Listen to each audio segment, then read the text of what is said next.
బియ్యం పొయ్యి మీద పెట్టమంటే అలా కాదు. జరుగు.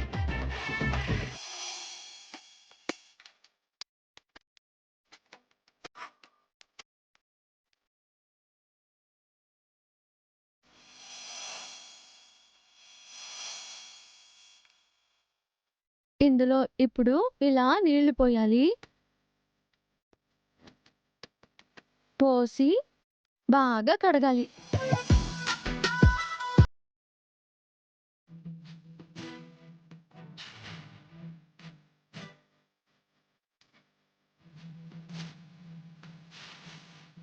కడిగిన తర్వాత దీంట్లో మళ్ళీ మంచినీళ్ళు పోసి పెసరు పెట్టాలి.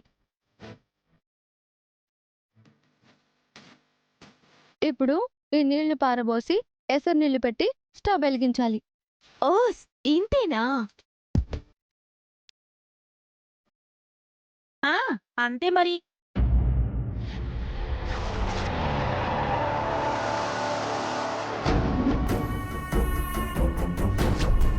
ఏంట్రా ఇల్లు చాలా ప్రశాంతంగా ఉన్నట్టుంది. అవును మరి, మనం లేం కదా, ప్రశాంతత కాక ఇంకేముంటుంది. ఇక్కడే ఆపండి.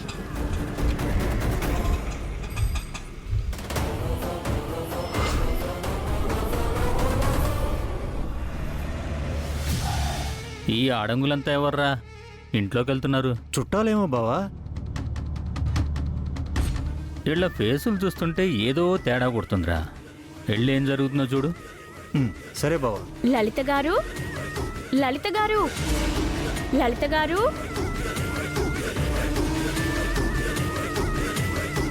లలిత గారు, మీరా? రండి రండి. నమస్కారం అండి. నమస్తే. నమస్కారం అండి. ఇదిగో ఇది నా మేనకోడలు నమస్తే అమ్మా. ఇది నా కోడలు. నమస్తే అండి. ఇదిగో వీడు నా కొడుకు. నమస్కారం అండి. హలో, నమస్తే.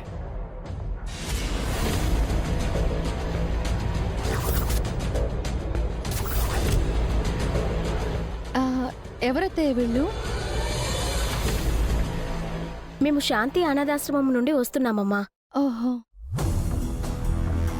తల్లిదండ్రులు లేని పిల్లల్ని, పిల్లలు వదిలేసిన తల్లిదండ్రుల్ని మా ఆశ్రమంలో పెట్టి పోషిస్తున్నాము. మా ఆశ్రమానికి మీ అత్తయ్య గారు 10 లక్షల డొనేషన్ ఇస్తానన్నారు, అందుకని వచ్చాం.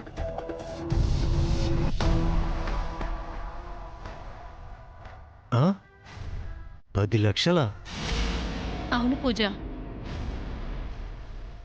అనాథలకి వృద్ధులకి సాయం చేస్తే పైనున్న మీ అమ్మా నాన్నల ఆత్మలు కూడా శాంతిస్తాయని డొనేషన్ ఇస్తానని ఒప్పుకున్నాను.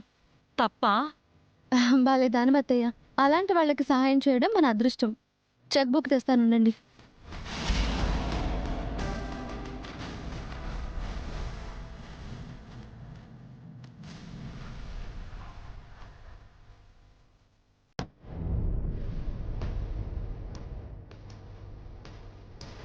మీ అనాథాశ్రమం పేరేమన్నారు?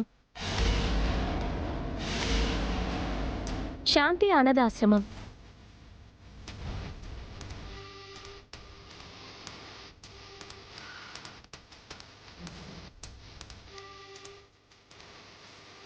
క్రాంతి, ఇందులో 10 లక్షల చెక్ రాసి అత్తయ్య వాళ్ళకి ఇవ్వు. అత్తయ్య డొనేట్ చేస్తారు.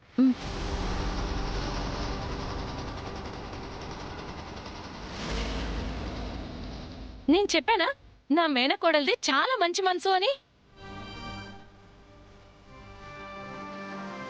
అమ్మా నాన్నల పేరు చెప్తే ఎంతైనా డొనేట్ చేసేస్తుంది.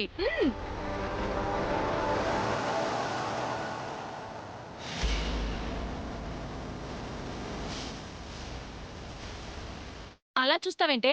సంతకం పెట్టు. తప్పకుండా పెడతానత్తయ్య. కాకపోతే మీ అనాథాశ్రమం ఏ ఏరియాలో ఉంది?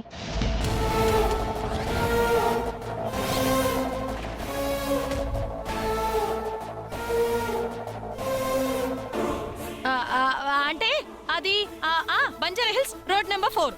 రోడ్ నెంబర్ 4 అంటే? అదేనే, అక్కడ ఒక సర్కిల్ ఉంది, అక్కడి నుంచి లెఫ్ట్ కి వెళ్తే అక్కడ శ్మశానం కదా ఉంది.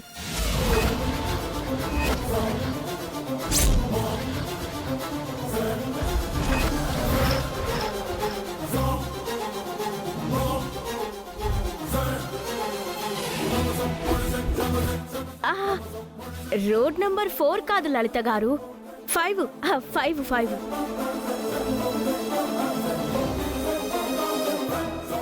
ఓ ఓ రోడ్ నెంబర్ 5 5 5 4 కాదు.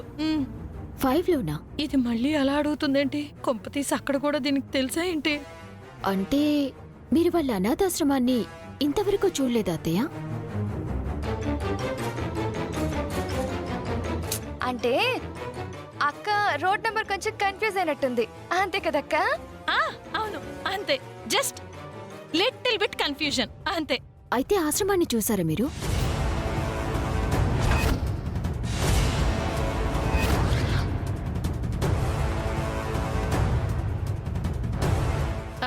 అంటే అంటే ఈవిడ నాకు బాగా క్లోజు, బాగా తెలిసిన ఆవిడ. వీళ్ళంతా కరెక్ట్ మనుషులే అని, వీళ్ళు చెప్తుంది నిజమే అని ఎలా నమ్మాలత్తయ్య? అంటే ఏంటి? మేము అబద్ధాలు చెప్తున్నాం అంటావా? వాళ్ళ అబద్ధం చెప్పొచ్చు కదా. ఏమండి, మీ కంటికి మేము మోసగాళ్ళలా కనిపిస్తున్నామా? ఎంతో కాలంగా అనాథాశ్రమాన్ని రన్ చేస్తున్నాము. ఎంతో మంది పెద్ద పెద్ద వాళ్ళు మా ఆశ్రమానికి లక్షల లక్షల డొనేషన్ ఇస్తారు తెలుసా? క్రాంతి, ఎందుకలా మాట్లాడుతున్నావు? నేను అత్తయ్య వాళ్ళని అవమానించాలనో వాళ్ళని తప్పు పట్టాలనో ఇలా మాట్లాడట్లేదు పూజ. ఈ మధ్య మనం చూస్తున్నాం కదా, ఇలా అనాథాశ్రమాన్ని పెట్టాం, అనాథ పిల్లల్ని పోషిస్తున్నాం, వృద్ధాశ్రమం పెట్టాం, వృద్ధుల్ని పోషిస్తున్నామని డొనేషన్స్ ని కలెక్ట్ చేస్తున్నారు. డొనేషన్ ఇచ్చిన వాళ్ళు అక్కడికి వెళ్లి చూస్తే అక్కడ ఏమీ ఉండదని ఎన్నో న్యూస్లు చూస్తున్నాం. ఆ ఫేక్ న్యూస్ లో నేను చెప్తుంది ఒకటేనా?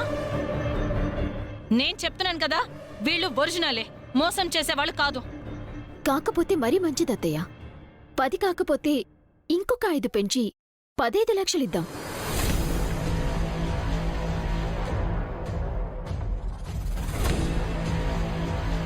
వీలు చూసుకొని ఒకసారి వీళ్ళ ఆశ్రమాన్ని చూసి అప్పుడు ఇద్దామంటున్నా.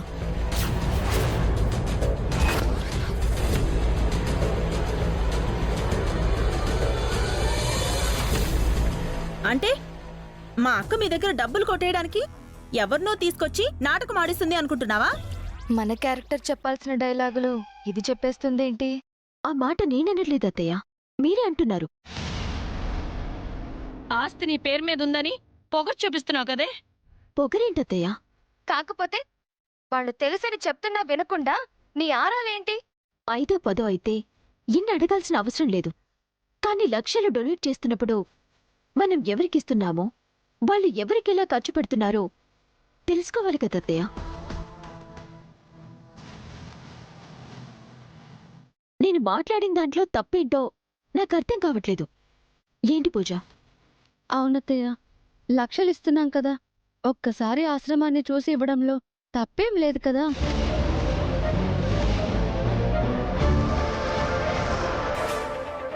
మనం అక్కడికి వెళ్తే ఇంకా వాళ్ళకేం అవసరాలున్నాయో అవన్నీ చూసి మనం చేయడానికి అవకాశం కూడా ఉంటుంది కదా. మీకు డొనేషన్ ఇస్తామని మా అత్తయ్య వాళ్ళు మాటిచ్చారు కాబట్టి ఖచ్చితంగా ఇస్తాం. కాకపోతే ప్రస్తుతానికి 10,000 రూపాయలు ఇస్తాం, తీసుకెళ్ళండి.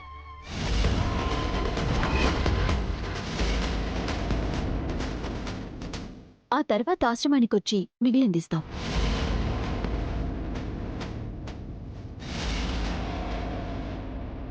ఏ ఇప్పుడు మీకు 10,000 తీసుకెళ్ళడం ఏమన్నా ప్రాబ్లమా? ప్రాబ్లం ఏం లేదు.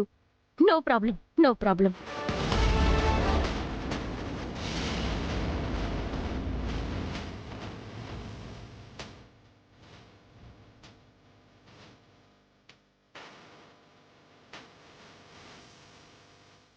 తీసుకోండి.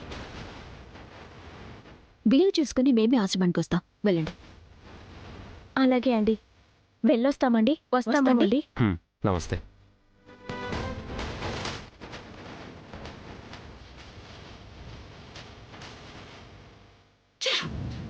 ఈ ఇంట్లో నాకు కానీ నా మాట కానీ విలువ లేకుండా పోయింది. అత్తయ్య, అమ్మా, వచ్చిన వాళ్ళు మొహం మీద అనకపోయినా సొమ్ము ఒకటిదైతే పెత్తనం ఈవిడిది అని బిల్డప్ ఇస్తుంది అని అనుకోరు. ఛీ! అడ్డమైన వాళ్ళకి అధికారాలు అప్పగించి అయిన వాళ్ళని కాలితో తంతున్నారు. ఛ! అత్తయ్య,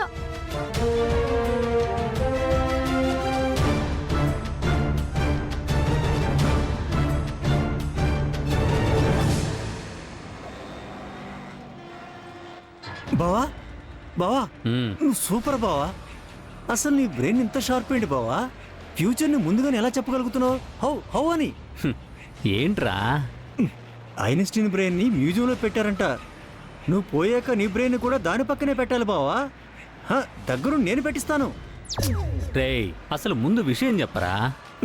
నువ్వు ఇచ్చిన జలక్కి పూజ భయపడిపోయి తన పేరు మీద ఉన్న ఆస్తిని ఎవరో ఒకరి పేరు మీద ట్రాన్స్ఫర్ చేస్తాను నువ్వు చెప్పావు కదా, ఉమ్, చేయించేసింది.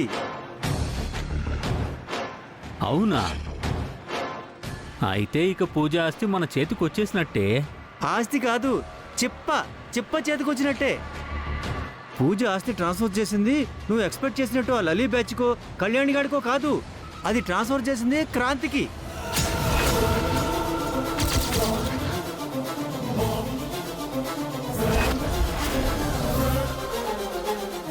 ఏంట్రా నువ్వు చెప్పేది? It's a fact.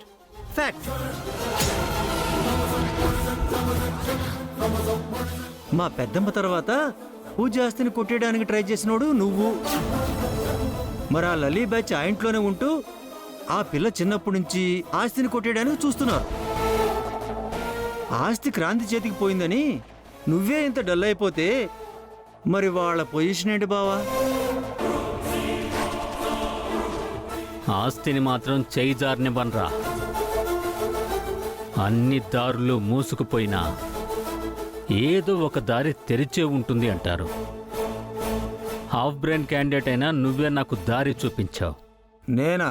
ఏంటా దారి? చెప్తాను.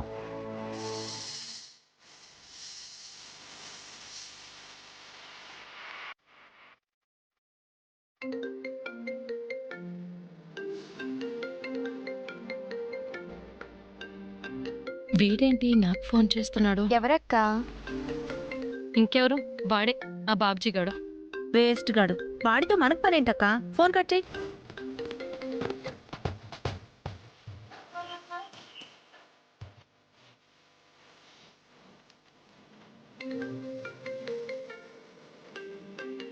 ఎన్నిసార్లు ఫోన్ ఎందుకు చేస్తున్నాడే వీడు?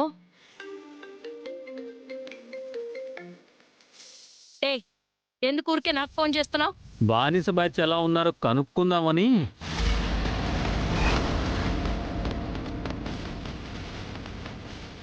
బానిస బ్యాచా? ఎవడ్రా బానిస బ్యాచ్?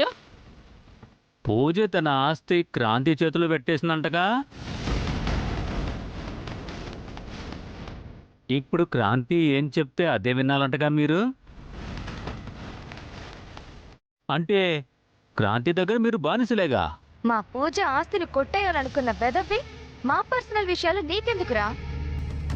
సరే, నేను ఎదవనే. కానీ పూజ తన ఆస్తిని మీ చేతిలో పెడతదని ఎక్స్పెక్ట్ చేస్తే ఆ క్రాంతికి అప్పచెప్పి మిమ్మల్ని ఎదవల్ని చేసిందిగా.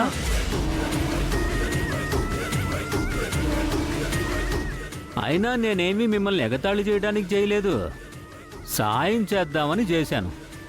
నీ బోడి సహాయం మాకేం అవసరం లేదు. ముందు ఫోన్ పెట్టేయ్. ఇదిగో, మీ ఆడాళ్ళతో వచ్చిన గొడవే ఇది. వివరాలు తెలుసుకోకుండా ఓ విసిగించుకుంటారు. పూజ క్రాంతికి అప్పచెప్పిన ఆస్తి తిరిగి తీసుకురాకపోయినా క్రాంతిని ఇంట్లోంచి బయటికి పంపించే అద్భుతమైన ప్లాన్ నా దగ్గర ఒకటి ఉంది. ఆ ప్లాన్ కానీ మీరు అమలు చేశారనుకో, క్రాంతి ఇంట్లో నుంచి బయటికి వెళ్లాల్సి వస్తుంది. అప్పుడు పూజ ఆస్తిని పూజకు అప్పచెప్పే బయటికి వెళ్ళాలి.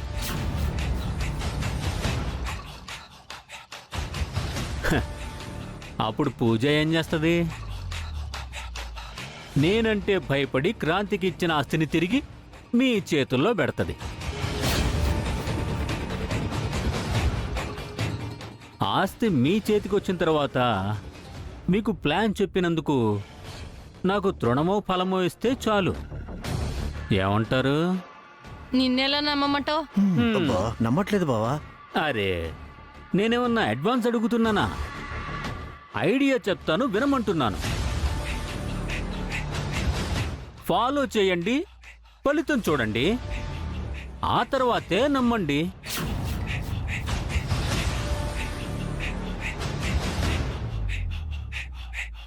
సరే, ప్లాన్ ఏంటో చెప్పు. ఆ,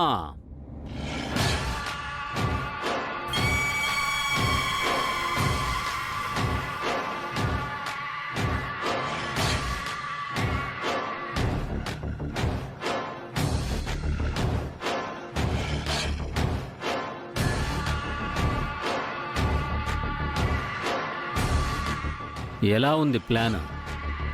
సరే బాబ్జీ, నువ్వు చెప్పినట్టే చేస్తాం.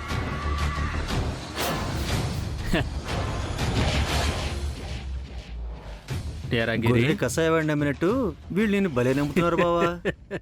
నమ్మట్లేదే, నమ్మినట్టు నటిస్తున్నాం. ఇది మన అవసరం. వాడి ప్లాన్ వర్కౌట్ అయిందనుకో, క్రాంతి బయటికి వెళ్ళిపోతుంది, ఆస్తి మన చేతికొస్తుంది. ఆ తర్వాత బాబ్జీ గాడికి క్యాష్ ఇవ్వం, హ్యాండ్ ఇస్తాం.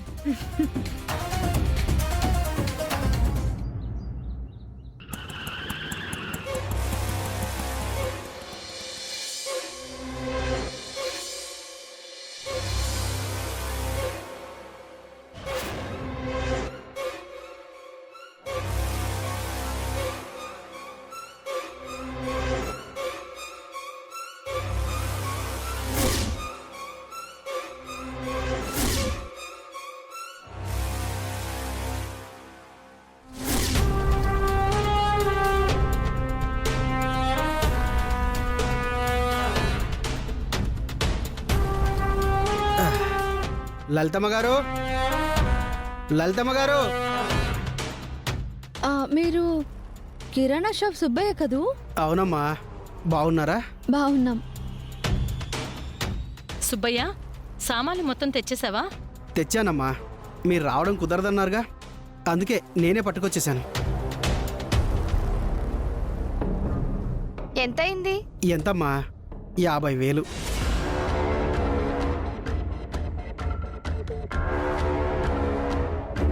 పూజ 50,000 అంట, ఇచ్చి పంపించే. సరే అత్తయ్య. కిరాణా సామాన్లకి 50,000?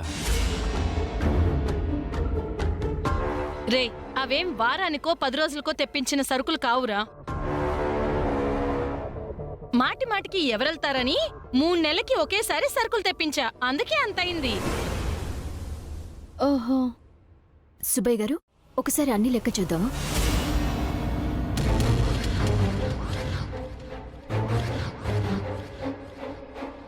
లెక్క చూడటం ఏంటి కొత్తగా? ఎప్పుడు కొనే సామాన్లే కదా, కొనాల్సిన లిస్టే ఇస్తాము. బిల్లు ఎంత అయిందో చెప్తే క్యాష్ ఇస్తాం, అంతే.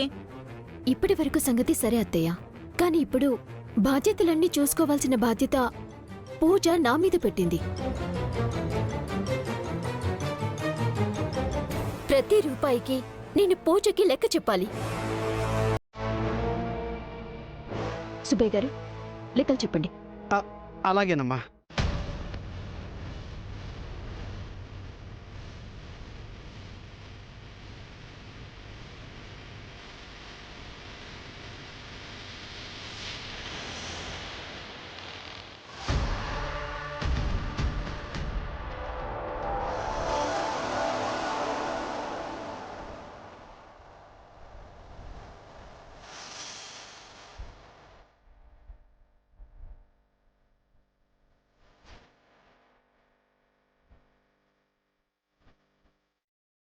మీరు చెప్పినవన్నీ రేట్ ప్రకారం చూస్తుంటే 25,000 కదా అవుతుంది. మరి 50,000 అంటారేంటి?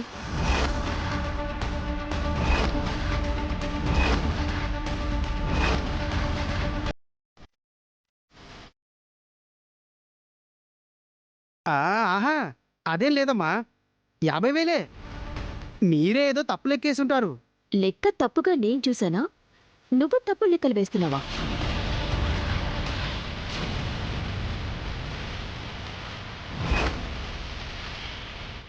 ఇంతకాలం మా అత్తయ్య వాళ్ళు లెక్కలు చూసుకోకుండా మీరు ఎంత చెప్తే అంత ఇస్తుంటే వాళ్ళనిలా మోసం చేస్తూ వస్తున్నారా?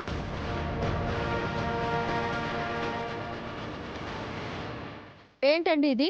పర్మనెంట్ కస్టమర్లని ఇలా మోసం చేస్తారా?